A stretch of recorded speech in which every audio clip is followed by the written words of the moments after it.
பாட்டி விசாலத்தின் பெயரை முதியோர் இல்லத்தில் பதிவு செய்துவிட்டு வந்த பின்னும் 3 நாட்களாக அந்த தகவலை தாயிடம் சொல்ல தயங்கினான் சதீஷ். ஏன் இப்படி பயந்து சாகுறீங்க என்று எரிந்து விழுந்தாள் அவன் மனைவி சத்யா. இல்லை, அம்மாவுக்கு இது பெரிய ஷாக்காக இருக்கும். இதை பாருங்க, மாமியாரை பார்த்துக்கலாம், அது என் டியூட்டி. ஆனால் மாமியாரை பார்த்துக்கிறதெல்லாம் டூ மச்சு. அவன் ஒன்றும் சொல்லாமல் மௌனமாய் இருந்தான். அடுத்த வாரம் அனுப்பணும்னா இப்போவே சொன்னாதான் அவங்களுக்கு பேக் பண்ண டைம் கிடைக்கும். சைக்காலஜிக்கலாக தயாராகவும் முடியும். கிழவி இப்போ கோயிலுக்கு போயிருக்கா, அதனால் இப்போவே போய் உங்கள் அம்மாவிடம் சொல்கிறீங்க நீங்கள். மனைவியிடம் வழக்கம் போல் தலையசைத்தான் சதீஷ். தயக்கத்துடன் ஹாலில் புத்தகம் படித்து கொண்டிருந்த அம்மா முன் சோபாவில் உட்கார்ந்தான். புத்தகத்திலிருந்து பார்வையை எடுத்து மகனை பார்த்தாள் ஜானகி. அம்மா, நான் பாட்டி பேரை முதியோர் இல்லத்தில் பதிவு செஞ்சுருக்கேன், அட்வான்ஸும் கொடுத்துட்டேன். ஜானகியின் கையில் இருந்த புத்தகம் நழுவி கீழே விழுந்தது. அவள் அதிர்ச்சியுடன் என்னடா சொல்ற என்றாள். தர்ம சங்கடத்துடன் தங்கள் அறை கதவு அருகே நின்ற சத்யாவை பார்த்தான் சதீஷ். அவள் தைரியமாய் பேசுங்க என்று சைகை காண்பித்தாள். கீழே விழுந்த புத்தகத்தை மேஜை மீது வைத்து அதை பார்த்தபடியே சொன்னான் சதீஷ். இவ்வளோ வருஷமாக பாட்டியை நம்ம பார்த்துக்கிட்டாச்சுமா, இனிமேலையும் பார்த்துக்கிறது கஷ்டம்மா. பாட்டி நல்லா தானே இருக்காங்க, அவங்கள பார்த்துக்கிறதுல கஷ்டம் என்னடா இருக்கு? அவன் பதில் சொல்லவில்லை. தன் கோபத்தை அப்படியே விழுங்கி கொண்டு சொன்னாள் ஜானகி. சதீஷ், என் சித்தி குடும்பக்காரின்னு உன்னை பிரசவிக்க அவங்க எங்கள் வீட்டுக்கு கூட என்னை அனுப்பாமல் தானே பிரசவம் பார்த்தவங்கடா. அதுக்காகத்தான் அப்பா செத்தப்புறம் கூட அவங்கள வெளியே அனுப்பாமல் நீயே இத்தனை வருஷமாக பார்த்துக்கிட்டியம்மா. உன்னோட பிஇ படிப்புக்கு ஃபீஸ் கட்ட தங்கிட்ட இருந்த கடைசி நகையை கூட விற்றவங்கடா அவங்க. அதுக்காகத்தான் மாதம் முதியோர் இல்லத்தில் 1500 ரூபாய் கட்ட ஒத்துக்கிட்டேம்மா. நாம் இருக்கிறப்போ ஒரு அனாதை மாதிரி அவங்கள ஏன்டா அங்கே சேர்க்கணும்? பாட்டிக்கு நாம் மட்டும் இல்லையம்மா, அத்தை கூட இருக்காங்க இல்லையா? வேணும்னா பெத்த பொண்ணு கூட கொஞ்ச நாள் இருக்கட்டுமே. அவங்களுக்கு ஒரு வேளை சோறு கூட ஒழுங்காக போட மாட்டாடா. இது தெரிஞ்சு தான் முதியோர் இல்லத்தில் சேர்க்க நாங்கள் முடிவு செஞ்சோம். பொறுமையாக இரு என்று தனக்குள் பலமுறை சொல்லி கொண்டு மகனே கேட்டாள் ஜானகி. பாட்டியால் உங்களுக்கு என்னடா தொந்தரவு? ஏன் அனுப்ப முடிவு செஞ்சீங்க? தங்கள் அறை கதவை பார்த்தாள் சதீஷ். உள்ளே போயிருந்தால் சத்யா. வேறு வழியில்லாமல் உண்மையை அவன் சொன்னான். பாட்டி இங்கே இருக்கிறது சத்யாவுக்கு பிடிக்கலம்மா. மகனே அருவெறுப்புடன் பார்த்தாள் ஜானகி. அவளுக்குள் ஏற்பட்ட பூகம்பம் அடங்கி சிறிது நேரம் பிடித்தது. பின் உடைந்த குரலில் மகனிடம் சொன்னாள். சதீஷ், நல்லா யோசிடா, இது சரியில்லடா. நாங்கள் நல்லா யோசிச்சாச்சுமா. மௌனமாக கண்களை மூடி சிறிது நேரம் அமர்ந்திருந்தாள் ஜானகி. உனக்கு அவங்க கிட்ட சொல்ல கஷ்டமாக இருக்கும்னு எனக்கு தெரியும். பக்குவமாக நானே அவங்க கிட்ட சொல்கிறேம்மா. ஆழ்ந்த சிந்தனையில் ஆழ்ந்தாள் ஜானகி. சிறு வயதிலேயே தாயை இழந்து சித்தியிடம் பல கொடுமைகளை அனுபவித்த ஜானகி தன் திருமணத்திற்கு பிறகு மாமியார் விசாலத்திடம் ஒரு தாயை பார்த்தாள். சூதுவாது தெரியாத, நேசிக்க மட்டுமே தெரிந்த விசாலமும் தன் மருமகளை மகளாகவே பாவித்தாள். ஜானகியின் நாத்தனார் கிரிஜா தன் தாயைப் போல யதார்த்தமானவளாக இருக்கவில்லை. அவள் ஜானகியை பற்றி இல்லாததும் பொல்லாததும் தன் தாயிடம் சொல்வதை பலமுறை கேட்டிருக்கிறாள் ஜானகி. அப்போதெல்லாம் சும்மா வாயிற்கு வந்தபடி பேசாதடி என்று மகளை விசாலம் அடக்கினாலே தவிர என்றுமே அது பற்றி அவள் மருமகளிடம் விசாரித்தது கூட கிடையாது. மருமகளின் பிரசவத்தை தான் ஒருத்தியே பார்த்து கொண்டாள். ஒரு விபத்தில் கணவர் அற்ப ஆயுசில் இறந்து போகும் வரை ஜானகியின் வாழ்வு சந்தோஷமாகவே இருந்தது. அண்ணனின் சாவிற்கு வந்த கிரிஜா தன் தாயை தன்னுடன் அனுப்பி விடுவாரோ என்று பயந்து பிணைத்தை எடுத்த மறுகணம் அங்கிருந்து மாயமாகிவிட்டாள். பெரிய சேமிப்போ சொத்தோ இல்லாத அவர்கள் குடும்பத்திற்கு உதவ உறவினர்கள் யாரும் இருக்கவில்லை. நிராதரவாக நின்ற ஜானகிக்கு அவள் மன உறுதியும் அவளது ருசியான சமையலும் கை கொடுத்தன. அவள் ஒரு கல்லூரிக்கு அருகே மெஸ் ஒன்றை ஆரம்பித்தாள். மாமியாரும் மருமகளும் ஓடாய் உழைத்தனர். சில வருடங்களுக்கு பிறகு விசாலத்தின் முதுமை அவளை உழைக்க ஒத்துக்கொள்ளவில்லை. மாமியாரை உட்கார வைத்து ஜானகி ஒருத்தியை மெஸ்ஸை நடத்தினாள். உனக்கு நானும் பாரமாய் இருக்கேன் ஜானகி என்று புலம்பினாள் விசாலம். சும்மா பாரங்கீரம்னு பெரிய வார்த்தையெல்லாம் சொல்லாதீங்க அத்தை. என்னை பிறந்த வீட்டுக்கு கூட அனுப்பாமல் நீங்களே பிரசவம் பார்த்தீங்க. அப்போது நீங்கள் என்ன பாரம்னு பார்த்தீங்களா? ஒரு பிரசவத்தை பார்த்ததை பற்றி நீ இன்னும் பேசுகிற. என் பொண்ணுக்கு 3 பிரசவம் பார்த்தேன். பெத்து வளர்த்த தாயை இப்போ அவள் எட்டி கூட பார்க்க மாட்டேங்கிறா. விசாலம் என்ன சொன்னாலும் ஜானகிக்கு மாமியார் ஒரு பாரமாய் தோன்றவில்லை. விசாலம் வெற்றிலை பாக்கு சாப்பிட்டு கொண்டு பக்கத்து வீட்டு லட்சுமி பாட்டியிடம் பல கதைகள் பேசிக்கொண்டு உட்கார்ந்திருக்க சிரமம் சிறிதும் தோன்றாமல் கடுமையாய் உழைத்து குடும்பத்தை நடத்தினாள் ஜானகி. சதீஷ் கல்லூரிக்கு போகும் வரை அந்த மெஸ் வருமானம் அவர்களுக்கு போதுமானதாகவே இருந்தது. அவன் இன்ஜினியரிங் சேர்ந்த பிறகுதான் பற்றாக்குறை ஏற்பட்டது. மாமியாரும் மருமகளும் தங்கள் நகைகளை எல்லாம் விற்று சதீஷை படிக்க வைத்தனர்.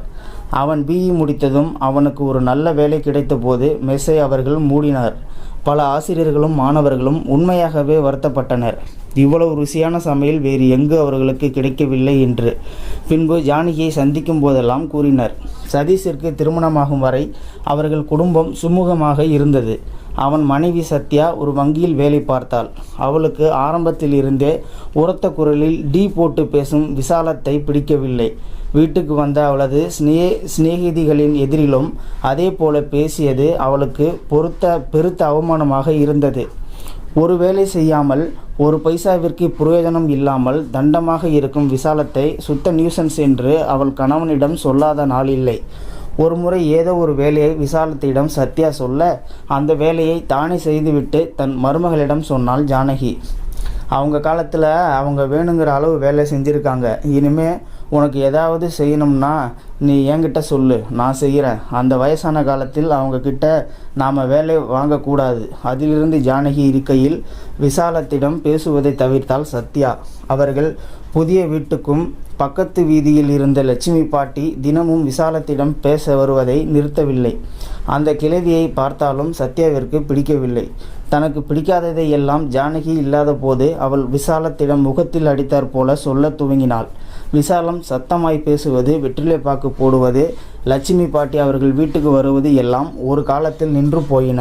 சத்யா இருக்கும்போது தான் இருக்கும் அறையை விட்டு வெளியே வரக்கூட பயந்தாள் விசாலம். ஆனாலும் சத்யாவின் வெறுப்பு ஏனோ குறையவில்லை. விசாலம் வாய்விட்டு ஒன்றும் சொல்லாவிட்டாலும் ஜானகிக்கு எல்லாம் தெரிந்துதான் இருந்தன. ஏதோ ஒரு கைதியைப் போல அடங்கி ஒடுங்கி பயந்து வாழும் தன் அத்தையை பார்க்க அவளுக்கு வேதனையாக இருந்தது. இன்று சதீஷ் திடீரென்று முதியோர் இல்ல குண்டை போடுகின்றான்.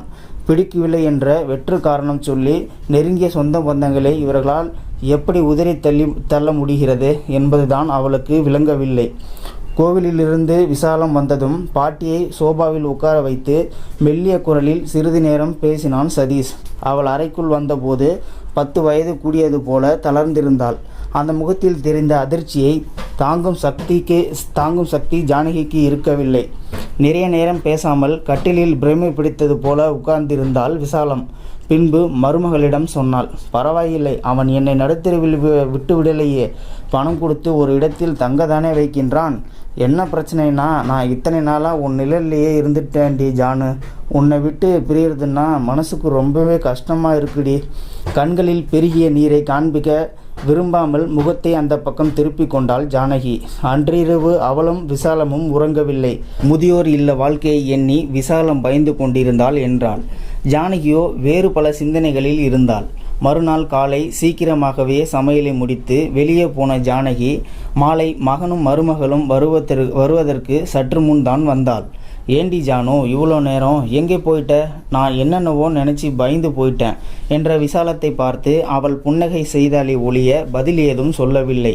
அன்று இரவு கீழே உட்கார்ந்து தங்கள் இருவருடைய துணிமணிகளையும் சூட்கேஸ்களில் அடுக்கிய ஜானகியை கட்டிலில் உட்கார்ந்திருந்த விசாலம் திகைப்புடன் பார்த்தாள்.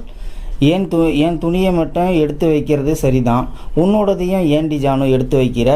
உங்களை விட்டுட்டு நான் எப்படி அத்தை தனியாக இருப்பேன்? சாப்பிட்டா எனக்கு தொண்டையில் சோறு இறங்குமா? அதனால் நாம் 2 பேரும் சேர்ந்து தான் இங்கிருந்து போகிறோம். என்னடி சொல்கிற ஜானு, நீயும் என் கூட முதியோர் இல்லத்துக்கு வரியா? இல்லை அத்தை, நம்ம முதியோர் இல்லத்துக்கு போக போகிறதில்ல. நான் பழையபடி மெஸ் ஆரம்பிக்க போகின்றேன். நாம் 2 பேரும் நம்ம அந்த பழைய வீட்டுக்கே போக போகிறோம். விசாலம் அதிர்ச்சியிலிருந்து மீள சிறிது நேரம் தேவைப்பட்டது. பின் அவள் கண்கள் கலங்க சொன்னாள், ஜானு என் ராசாத்தி, வேணாண்டி, எனக்காக நீ இந்த பைத்தியகாரத்தனத்தை செஞ்சிடாத. நான் உன்னை விட்டு போய் ரொம்ப நாள் இருக்க மாட்டேன்டி, சீக்கிரமாகவே செத்துருவேன். என்னோட இந்த கொஞ்ச நாள் கஷ்டத்துக்காக நீ இந்த முடிவை எடுத்துடாதடி. நீ இது நாள் வரைக்கும் எனக்கு செஞ்சதுக்கே நான் 7 ஜென்மத்துக்கும் உன் காலில் செருப்பாக இருந்தால் கூட உன் கடனை தீர்க்க முடியாது அம்மா என்று மாமியாரின் காலடியில் வந்து உட்கார்ந்தாள் ஜானகி. பாசத்துடன் அவளை பார்த்தாள். உங்களுக்காக நான் இந்த முடிவு எடுத்தேன்னு யார் சொன்னது அத்தை?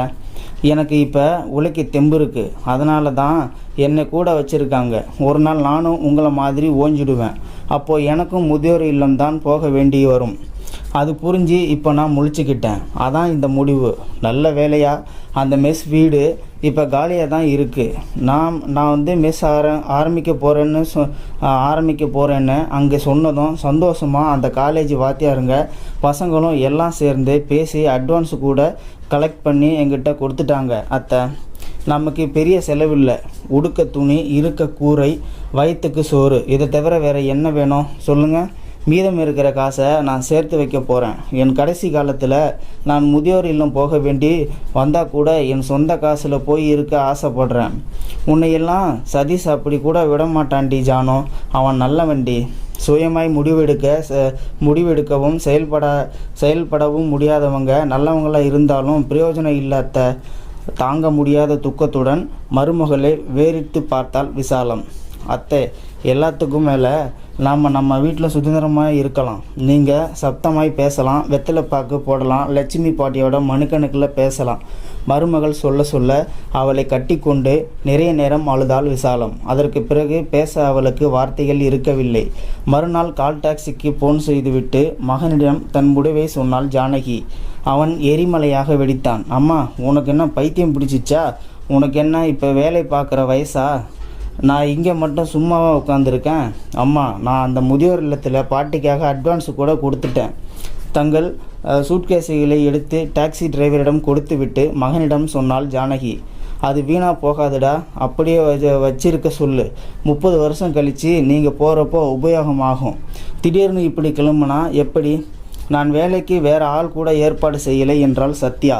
பதில் பேசவில்லை ஜானகி. அதிர்ச்சியிலிருந்து மீளாத மகனையும் திகைப்பில் ஆழ்ந்த மருமகளையும் பொருட்படுத்தாமல் தன் மாமியாரை கைத்தாங்களாக பிடித்து கொண்டு அந்த வீட்டை விட்டு வெளியேறினாள் ஜானகி.